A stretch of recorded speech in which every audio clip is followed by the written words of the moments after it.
நமது மீடியா செய்திகளுடன் நான் நிரோஷன். 2020ஆம் ஆண்டு இந்திய எல்லையில் சீனா 1,00,000 துருப்புக்களை நகர்த்தி ராணுவ ரீதியான முறுகலை ஏற்படுத்திய பின் இன்னமும் எல்லையில் இந்திய சீன துருப்புக்கள் ஆயிரக்கணக்கில் உள்ளனர். இந்திய எல்லையில் திபெத்திற்குள் சீன விமானப்படையின் விமான தளங்களை மேம்படுத்தி அவற்றின் செயற்பாட்டு திறனை தொடர்ந்து அதிகரித்து வருவது பற்றி நமது மீடியா யூடியூப் சேனலில் சில காணொலிகளை வெளியிட்டிருந்தோம். இப்போது மற்றொரு சுவாரஸ்யமான விஷயத்தை பார்க்கலாம். கடந்த 4 ஆண்டுகளில் இந்திய விமானப்படை IAF ஓசைப்படாமல் யாருடைய கவனத்தையும் ஈர்க்காமல் குறைந்தது 20 விமான தளங்களில் அதன் உள்கட்டமைப்பு வசதிகளை மேம்படுத்தி வருகிறது.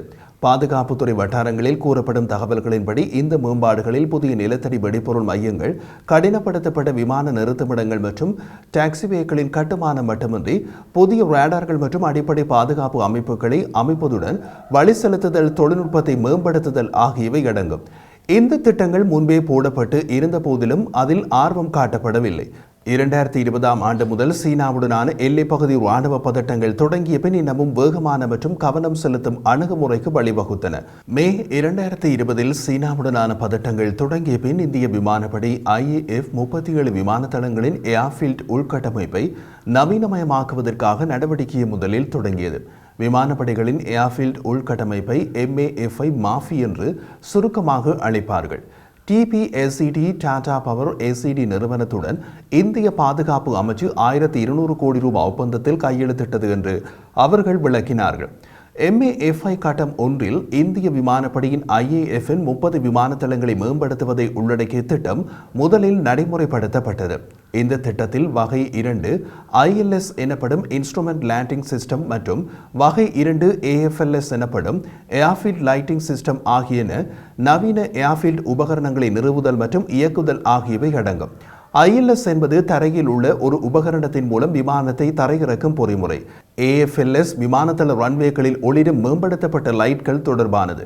உயரமான மலைப்பகுதிகளில் மற்றும் குறுகிய ரன்வேகளில் விமானத்தை துல்லியமாக தரையிறக்க ILS அவசியம். ஒரு விமான தளத்தில் ILS இருந்தால் கடுமையான மூடு பனியிலும் விமானிகளால் விமானத்தை பாதுகாப்பாக தரையிறக்க முடியும். அடுத்த கட்டமாக ILS AFLS இரண்டுமே நேரடியாக விமான தரைக்கட்டுப்பாட்டு மையம் ATC உடன் இணைக்கப்பட்டுள்ளன. சீனாவை மையமாக கொண்டு தொடங்கப்பட்ட பிற திட்டங்களின் விவரங்களை பற்றி கேட்டபோது பாதுகாப்புத்துறை வட்டாரங்களில் உள்கட்டமைப்பு திட்டங்களின் முதல் படி இது என்று தெரிவித்தனர்.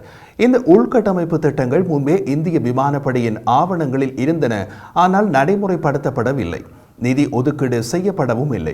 எல்லையின் மறுபுறம் சீன துருப்புக்கள் நிற்கும் விமானங்களில் சிலவற்றில் பணிகள் முதலில் தொடங்கப்பட்டன. பணிகள் முடுக்கிவிடப்பட்டு முதல் 30 விமான தளங்களின் பணிகள் முடிவுக்கு வந்துவிட்டன மற்றும் ரன்வேக்களை பழுது பார்ப்பது மற்றும் கூடுதல் டாக்ஸிவேக்களை உருவாக்குவது அடுத்த கட்டமாக தொடர்ந்தது. இப்போது விமான தளங்கள் முழுவதும் கடினப்படுத்தப்பட்ட நிலத்தடி வெடிபொருள் மையங்களை அமைப்பதில் கவனம் செலுத்தப்படுகிறது. அவற்றை உருவாக்குவது இந்திய விமானப்படை மட்டுமல்ல, இந்திய ராணுவமும் குறிப்பாக கிழக்கு செக்டரில் செய்யப்படுவதாக கூறுகிறார். பிரபல செயற்கைக்கோள் பட ஆய்வாளர் டேமியன் சைமன் நேற்று திங்கட்கிழமை 2 செயற்கைக்கோள் படங்களை வெளியிட்டார். இப்போது நீங்கள் திரையில் பார்ப்பது இந்திய விமானப்படையின் சாபுவா விமான தளத்தின் செயற்கைக்கோள் படம். இது 2021ஆம் ஆண்டு மார்ச் மாதம் எடுக்கப்பட்ட செயற்கைக்கோள் படம். இந்த படம் எடுக்கப்பட்டு 4 ஆண்டுகளின் பின் எடுக்கப்பட்ட செயற்கைக்கோள் படத்தை பார்த்தால் வேறுபாடு தெரியும். இப்போது திரையில் தெரியும் படம் கடந்த மாதம், அதாவது 2024ஆம் ஆண்டு மார்ச் மாதம் இந்திய விமானப்படையின் அதே சாபுவா விமான தளத்தின் செயற்கைக்கோள் படம்.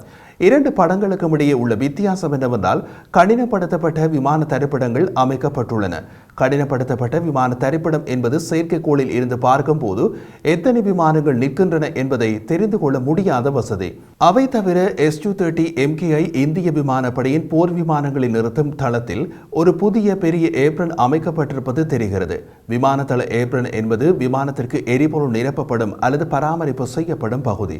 மற்ற மேம்படுத்தல்களை பற்றி பேசுகையில் தற்காப்பு திறன்களை ஆதரிப்பதுடன் நடைமுறை கட்டுப்பாட்டு கோடு LACக்கு அருகில் உள்ள சில தளங்களில் புதிய ரேடார்கள் அமைக்கப்பட்டுள்ளன என்று கூறுகிறார்கள். புதிய உள்கட்டமைப்பு கட்டிடத்துக்கான காரணங்களை ஒன்று ஆளற்ற விமான செயல்பாடுகளை பூர்த்தி செய்வது என்று ஊகிக்கலாம். குறிப்பிட்ட பகுதிகளில் ஆளற்ற விமானங்கள் மற்றும் ஹெலிகாப்டர்கள் அதிக அளவில் நிறுத்துவது இந்திய விமானப்படை அல்ல, இந்திய ராணுவம் என்று தெரிய வருகிறது. அதாவது அந்த வசதி இந்திய விமானப்படை மற்றும் இந்திய ராணுவத்தின் ஒருங்கிணைந்த தளம். இங்கு IAF தமது சொந்த ஆளற்ற விமானங்களை நிறுத்தலாம்.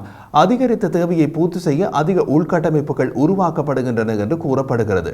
கால்வான் மோதலுக்கு 3 ஆண்டுகளுக்கு பின்னர் LAC பகுதியில் இந்திய விமானப்படை IAF செயல்பாட்டுக்கு தயாராக இருப்பதாக தெரிய வருகிறது. செயல்பாட்டுக்கு தயாரான வடிவம் என்பது LAC பகுதியிலேயே போர் விமானங்களை நிறுத்தும் வசதியை குறைக்கிறது. இதனால் அவை செயல்பாட்டு தேவை ஏற்பட்டால் முழுமையாக ஏற்றப்பட்ட விமானம் 5 முதல் 7 நிமிடங்களில் வானில் பறக்க முடியும். முழுமையாக ஏற்றப்பட்ட விமானம் என்பது ஒரு விமானம் எரிபொருளை நிரப்பப்பட்டு ஏவுகணைகள் மற்றும் வான்குண்டுகள் பொருத்தப்பட்டு நடவடிக்கை தயார் நிலையில் உள்ள விமானம். எல்லையில் சீனாவை எதிர்கொள்ள இந்திய விமானப்படை தயார்.